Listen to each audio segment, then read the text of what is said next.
अरे नहीं नहीं, आप गलत वीडियो पर नहीं आए हो। शेयर के बारे में बात करूँगा, पिज़्ज़ा नहीं बेचने लगा अब मैं। अभी पिज़्ज़ा की बात आती है, सबसे पहले तो हमें एक ही कंपनी याद आती है, डोमिनोज पिज़्ज़ा। सबसे अच्छा पिज़्ज़ा कहाँ का लगता है आपको? डोमिनोज का। मोस्ट प्रोबेबली सबको डोमिनोज का पिज़्ज़ा बहुत अच्छा लगता है। जब आप डोमिनोज का पिज़्ज़ा खाने जाते हैं तो आपको बिल मिलता है। जब आप पिज़्ज़ा खा लेते हो ऑब्वियसली बिल हर चीज़ का मिलता है। बिल के ऊपर कभी आपने नोटिस करा है कि बिल के ऊपर नाम किसका लिखा होता है? डोमिनोज पिज़्ज़ा का तो साइड में लिखा हुआ है, ठीक है। यहाँ पे एक चीज़ का नाम लिखा है, ये कौन है? Jubilant Food works. ये कौन सी कंपनी है भाई? Let's talk about this company. हम पता करते हैं कंपनी कौन सी है। चलिए, यहाँ पर अपनी स्क्रीन पे देख सकते हैं, Jubilant Food Works Limited is the Jubilant Bhartia group की एक कंपनी है। The company holds a master franchise right of 2 international brands, Domino's pizza and Dunkin Donuts. ठीक है, मास्टर फ्रेंचाइजी का मतलब क्या होता है? जो जुबिलेंट फूड वर्क्स है, इसने क्या करा था, इसने मास्टर फ्रेंचाइजी का एग्रीमेंट साइन करा है डोमिनोज पिज़्ज़ा के साथ एंड डंकिन डोनट्स। ये 2 बड़ी कंपनीज है, इंटरनेशनल कंपनी, इंडियन कंपनीज नहीं है। मास्टर फ्रेंचाइजी ये होती है कि अगर मैंने डोमिनोज की फ्रेंचाइजी ले ली और मैं अगर अपने नीचे भी लोगों को फ्रेंचाइजीज अपॉइंट कर रहा हूँ तो वो मास्टर फ्रेंचाइजी है। एक तो होगा कि मैंने डोमिनोज से एक फ्रेंचाइजी ले ली, वो होगी सिंपल फ्रेंचाइजी। लेकिन अगर मैंने उनसे एक ऐसा एग्रीमेंट करा कि जिससे मैं खुद तो फ्रेंचाइजी ले रहा हूँ, मैं अपने नीचे भी लोगों को फ्रेंचाइजीज दे सकता हूँ, वो होती है मास्टर फ्रेंचाइजी।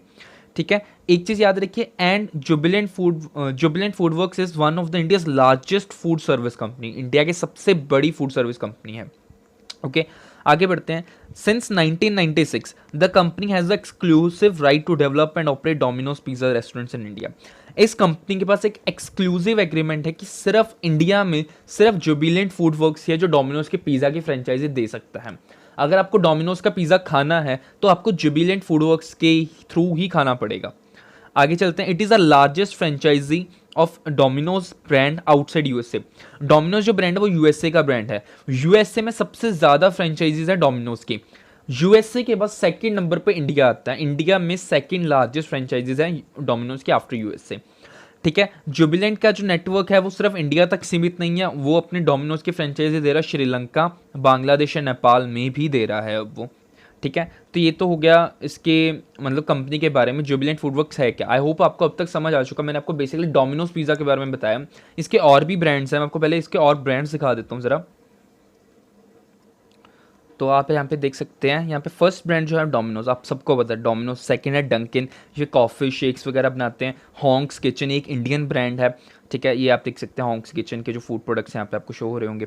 नेक्स्ट है एकदम, बिरयानी बनाते हैं ये लोग। ठीक है, एकदम जो है बिरयानीज बनाती है। And nexus Popeyes and nexus chase paws. ठीक है, ये इनके अलग अलग ब्रांड्स हैं जो जुबिलेंट फूड वर्क्स अपने अंडर होल्ड करता है। इनमें से याद रखिए जो मेजर कंट्रीब्यूटर है इनका वो है डोमिनोज, क्योंकि डोमिनोज सबसे ज़्यादा फेमस है। अदर ब्रांड्स भी फेमस हैं लेकिन डोमिनोज ऑल ओवर इंडिया में हर एक जगह पे फेमस है। मोर ओवर डोमिनोज के साथ इनका एक्सक्लूसिव एग्रीमेंट है कि इंडिया में, श्रीलंका में, बांग्लादेश और नेपाल, यहाँ पे जुबिलेंट फूड वर्क्स के अलावा कोई भी डोमिनोज की फ्रेंचाइजी ओपन नहीं कर सकता। इनके स्टोर्स देख लेते हैं, कितने स्टोर्स ये अब तक ओपन कर चुके हैं, ये चीज़ समझ देखनी बहुत ज़रूरी है। आप यहाँ पे देख सकते हैं कंपनी के जो डोमिनोज के जो रेस्टोरेंट्स हैं। ठीक है, मार्च 31 2022 तक कंपनी के 1567 रेस्टोरेंट्स थे। 1567 सिर्फ इंडिया में, ये इंडिया की बात कर रहा हूँ मैं यहाँ पे। ठीक है, लास्ट ईयर इनके मार्च 31 2021 में इनके 1360 रेस्टोरेंट्स थे, लेकिन अब इन्होंने एक्सपेंड करा और इनके अब कितने 1567। और इसके अलावा सिर्फ इंडिया में नहीं, श्रीलंका के भी इनमें, श्रीलंका के पास इनके 35 स्टोर्स हैं और बांग्लादेश में इनके 9 स्टोर्स ओपन कर चुके हैं ये। तो ओवरऑल कंपनी अपने जो फ्रेंचाइजीज है वो ग्रो कर रही है, लगातार अपने अपने फ्रेंचाइजीज दे रही है और अपने नेटवर्क और बड़ा बना रही है। आगे बढ़ते हैं, चलिए कंपनी में थोड़े से फंडामेंटल्स देख लेते हैं। कंपनी का जो मार्केट कैप है वो 36,945 सीआर का है। जो स्टॉक का प्राइस है वो 560 का चल रहा है इस टाइम। ठीक है, इसके स्टॉक का पी की अगर हम बात करें तो पी इस टाइम 87.3 का है। एंड इंडस्ट्री पी अगर हम बात करें तो 90 का शो कर रहा है हमें। तो मतलब इस बेसिस पे स्टॉक थोड़ा सा अंडर वैल्यूड है। डिविडेंड लगभग ना के बराबर है, 0.21%। Return on capital employed, return on equity काफ़ी अच्छी है, 21% 25%। फेस वैल्यू कंपनी की 2 रुपये की है। कंपनी का जो डेट है वो 21,100 करोड़ का है। 2100 CR का, डेट टू इक्विटी रेशियो 1.08 दिखा रहा है। कंपनी के ऊपर डेट है बट इतना सफिशिएंट है, कंपनी इजीली पे ऑफ कर सकती है। मोर ओवर ये जो डेट है, ये डेट एक्चुअली लीज एग्रीमेंट्स भी हैं, इनमें डेट के अंदर लीज एग्रीमेंट्स भी आ रहे हैं। लीज एग्रीमेंट क्या होते हैं, कई बार जो जुबिलेंट फूड वर्क्स है वो लैंड को ओन नहीं करता फ्रेंचाइजी बनाने के लिए, वो क्या करता है लैंड को रेंट पे ले लेता है, उसके ऊपर फ्रेंचाइजी बनाता है अपनी। तो जब वो रेंट को पे करना होता है वो भी कंपनी का एक तरह से डेट हो जाता है अकाउंट्स की टर्म में, ठीक है। इसलिए भी थोड़ा सा कंपनी के ऊपर डेट ज़्यादा है, बट फिर भी ये 1.08 है तो सफिशिएंट है। 2 से कम की डेट टू इक्विटी रेशियो अच्छी मानी जाती है। प्रमोटर्स की होल्डिंग हम डिटेल में डिस्कस करते हैं नीचे जाके। प्रमोटर्स की जो होल्डिंग है वो काफ़ी टाइम से एक बैलेंस चल रही है, प्रमोटर्स अपनी होल्डिंग को डिक्रीज नहीं करा, which is a very good point. इस टाइम उनकी होल्डिंग लगभग 42% की है। FIS की होल्डिंग अगर बात करें तो भाई लाजवाब है, 31.87%, एंड जो DIs है उनके पास 15.59%। गवर्नमेंट के पास भी थोड़ा सा स्टेक है 0.13% का। तो अगर हम कुल मिला के देखें तो पब्लिक के पास तो बचा ही कुछ नहीं, सिर्फ 10%, सिर्फ 10% का माल, सारा का सारा माल तो FIS DIs के पास ही है भाई। 31% का स्टेक FIS के पास है और 16% या अप्रोक्स कह सकते हैं 16% DIs के पास है।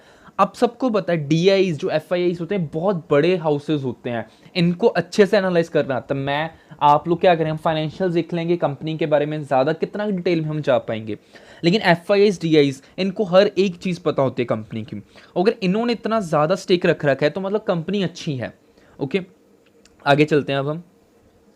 आज के दिन कंपनी के प्राइस में लगभग 3.73% की गिरावट हुई है, 560 के रेट पे आपको मिल रहा है। अगर हम 5 डेज़ में बात करें तो स्टॉक ने आपको नेगेटिव रिटर्न दिया, 2.15% लॉस 1 मंथ में, तो लगभग 7% का प्रॉफिट है। 6 मंथ में 28% की गिरावट है। एयरटेल डेट की बात करें 24% अप्रॉक्स।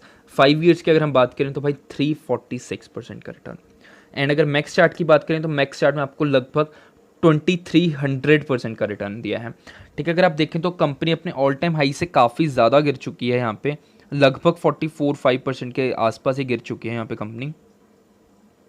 आपको दिखाता हूँ, या 37% गिरी है। और अगर थोड़ा सा और इसको चार्ट में अगर एडजस्ट करें तो आपको लगभग 43-44% के आसपास आपको गिरावट देखने को मिलेगी स्टॉक में। मैं आपको अभी भी रेकमेंड करूँगा, ये कंपनी बहुत अच्छी है, लार्ज कैप कंपनी है, बट मैं आपको रेकमेंड करूँगा, इसका जो प्राइस है अभी भी थोड़ा ज़्यादा है और इसमें गिरावट हो सकती है। मैं पर्सनली बिलीव करता हूँ कि जब इसका प्राइस 500 के नियर अबाउट आ जाएगा, 500 थोड़ा कम जाएगा, तब इसमें बाइंग की अपॉर्चुनिटी बन सकती है। एक चीज़ आपको बता दूं, HDFC ने इसका टारगेट दिया है 438 का, बट मुझे नहीं लगता ये कंपनी 438 को टच करेगी। बट हाँ, जितना ये स्टॉक गिरेगा उतना आपको बाय करना चाहिए, मेरा ऐसा मानना है, ठीक है। 500 के नीचे एक वैल्यूएशन अच्छी बन जाएगी इसकी, एंड अगर ये 450 के नीचे जाता है तो भाई स्ट्रॉन्ग बाय है। लिख के दे देता हूँ, 450 के नीचे जिस दिन चला गया भाई, जितना पैसा लगा देना, स्टॉक बढ़ जाएगा, ठीक है।